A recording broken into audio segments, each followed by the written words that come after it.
વિદ્યાર્થી મિત્રો નમસ્કાર. આપણે પ્રકરણ 8 કૃષિ ક્ષેત્રની અંદર નીચી ખેત ઉત્પાદકતાના કારણોમાં જે 3 કારણો બાકી છે એની ચર્ચા કરવા જઈ રહ્યા છીએ. એમાં બીજું કારણ છે ખેત ધિરાણ. વિદ્યાર્થી મિત્રો, ભારતના મોટા ભાગના ખેડૂતો ગરીબ છે, આર્થિક રીતે પછાત છે, આવક એમની નીચી છે. એને કારણે એમને પાક જે વાવવાનો હોય એની અગાઉ જ ધિરાણની આવશ્યકતા રહે છે. અને એ એટલા માટે રહે છે કે એમને બિયારણ છે, ખાતર છે, જંતુનાશક દવા છે, આ બધા માટે ધિરાણ લેવું પડે છે, તો જ ઉત્પાદન પ્રક્રિયા શક્ય બને છે. હવે ભારતમાં પરિસ્થિતિ એવી છે વિદ્યાર્થી મિત્રો કે આ જે ધિરાણ છે એ ખેડૂતો મોટા ભાગે ખાનગી ક્ષેત્રો ઉપર આધાર રાખતા, અને 1951 ની અંદર ખાનગી ક્ષેત્ર દ્વારા આ જે સાહુકારોને નથી સાહુકારો એવા આવતા, શેઠ કહેતા હોય ગામડાઓમાં, એવા લોકો છે એ ખાનગી ધિરાણ કહેવાય ને.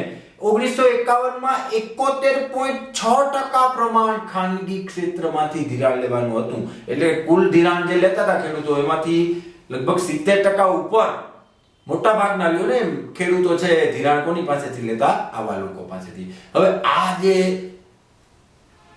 ધિરાણ આપતા એ લોકોનો વ્યાજનો દર ઊંચો છે. અત્યારે ઘણા લોકો ખબર છે ને આવા વ્યાજના ચક્કરમાં ફસાઈ જઈને સુસાઇડ કરી લે છે બિચારા. આર્થિક એનું વ્યાજ બહુ ઊંચું હોય તો આ વ્યાજ ની અંદર એ ઊંચો દર રાખતા, હિસાબમાં ગડબડ કરતા અને ચીટિંગ છેતરપિંડી કરતા ખેડૂતો સાથે. એને કારણે ખેડૂતો છે એ ઉત્પાદન ગમે એટલું કરે પાછું એને દેવું પડતું. પરંતુ આઝાદી પછી સરકારે છે એ રાષ્ટ્રીય સ્તરે બેંકોનું વિસ્તરણ કર્યું અને એને કારણે ધીમે ધીમે આવા જે ખાનગી ક્ષેત્ર દ્વારા કે શાહુકારો દ્વારા ધિરાણ થતું હતું એનું મહત્વ ઘટ્યું છે.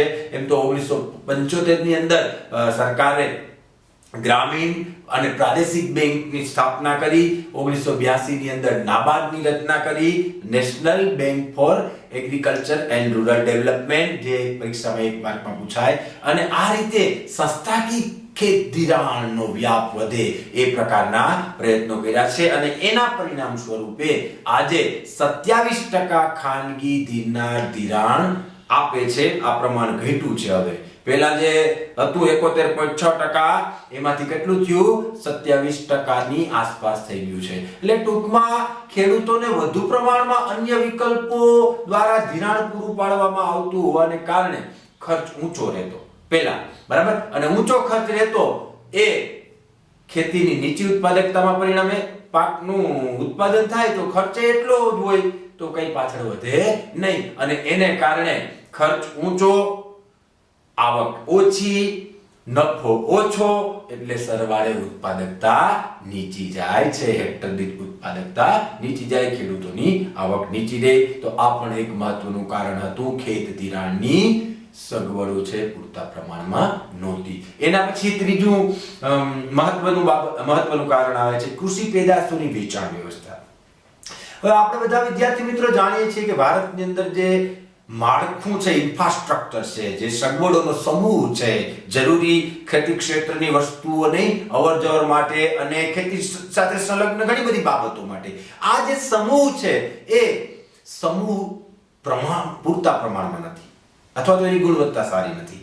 એને કારણે અંતરિયાળ અને ગ્રામ્ય વિસ્તારની અંદરથી માલ સામાનને બજાર સુધી પહોંચાડવા માટે વાહન વ્યવહારની પૂરતી સગવડ નથી. અને એને કારણે ખેડૂતોને તરતના બજાર ભાવ અને એનો પાક તૈયાર થાય મોસમનો, એ બેની વચ્ચે મોટો તફાવત છે. એટલે તમે જોજો જ્યારે ખેડૂતને ત્યાં પાક થાય ને ત્યારે બજારમાં ભાવ ઓછા હોય, પછી અમુક સમય પછી બહુ વધી જાય ભાવ. તો આ પરિસ્થિતિનો ભોગ કોણ બને? ખેડૂત બને છે. વેપારીઓ, સંગ્રહખોરો ને એ બધા લઈ લે ઓછા ભાવે, અને પછી શું કરે? જ્યારે ભાવ વધે ત્યારે વેચે. હવે તો સ્ટોરેજ બન્યા, પણ એનું એ સ્ટોરેજ, આ મોટા સ્ટોરેજ બન્યા, એની અંદર ઘણા લોકો બટેટાનો સંગ્રહ કરી લે, કૃત્રિમ અછત ઊભી કરે, પછી બટેટાનો ભાવ વધે. હમણાં જ ભાવ હોય તો જોરદાર. તો આ જે પરિસ્થિતિ છે એ ખેડૂતોને કેવા બનાવે છે? ખેડૂતોની આવકમાં કઈ વધારો એને કારણે ન થાય, સંગ્રહખોરો અને વેપારીની આવકમાં વધારો થાય. તો દેવાદાર ખેડૂતો તો ઘણી વખત જે સાહુકાર કે જે ખાનગી પૈસા એને આપનાર છે ને, એનો હજી તો પાક ઊભો હોય ખેતરમાં, ત્યાં પેલા લોકો છે એ એના પાકનો સોદો અથવા તો પાકનું નક્કી કરીને લેતા જાય કે ભાઈ તમારો પાક અમારે, ભાવ ગમે એટલા બજારમાં ઓલા માંગતા હોય એના ભાવે નક્કી કરીને વયા જાય, જતા રહે. તો આ રીતે ખેડૂતો છે એ આપણા આવી પ્રકારની પરિસ્થિતિનો ભોગ બને, અને ખેડૂતો ઓછા માહિતગાર છે, ઓછા શિક્ષિત છે, બજાર વિશે એને કોઈ જાણકારી એટલા પ્રમાણમાં નથી, વેચાણ પદ્ધતિ કેવા સ્વરૂપની છે એની પણ એ બહુ એની જાગૃતિ પણ એનામાં બહુ નથી. ઘણી વખત ઘણા વેપારીઓને છેતરી લે. તમે જોજો ઘણા વેપારીઓ છે એનો જે પાક છે એ પાકનો તોલ માપની અંદર એવી છેતરપિંડી કરે કે માની લો કે 200 ગ્રામ એક મણ 20 કિલોનું તોલવાનું હોય ને, તો એમાં ખાલી 200 ગ્રામ લેતા જાય તો ખેડૂતોને કેટલું નુકસાન થાય. તો આવું ખેડૂતો ઘણી વખત છે આવી બધી પરિસ્થિતિનો ભોગ બને, અને આ ખામીને કારણે એને ઓછું વળતર મળે અને ખેડૂતો નિરાશાવાદી તરફ વલણ ધરાવે છે, અને એને કારણે ટૂંકમાં કહેવાનો મતલબ ઉત્પાદકતા નીચી રહે છે. ચાલો એના પછી ચોથું આવે છે ગ્રામીણ સમાજ વ્યવસ્થા. આપણા ભારતની અંદર મોટા ભાગે આપણે વાત કરી હતી આગળ કે લગભગ 69 જેવા ટકા 68.8% લોકો ગ્રામીણ વિસ્તારમાં રહે છે, અને આ બધા જ ગ્રામીણ વિસ્તારમાં રહેતા લોકો મોટા ભાગે પ્રારબ્ધવાદી છે. એટલે કે જે ભગવાન કરે એ સાચું, અપૂરતી માહિતી છે એની પાસે જૂની પરંપરાઓ છે, એની વ્યવસ્થાઓ છે, રીત રિવાજો છે, એનાથી એ બંધાયેલ છે, અને એ કે જે ઈશ્વર કરે ખરું, એને કારણે આ પ્રકારની એની ફિલોસોફી આવી છે, અને એને કારણે ઈશ્વર જે સમસ્યા આપે એનો સ્વીકાર કરી લે છે, અને એને જે ખાધા પૂરતું થાય એનાથી સંતોષ માની લે છે.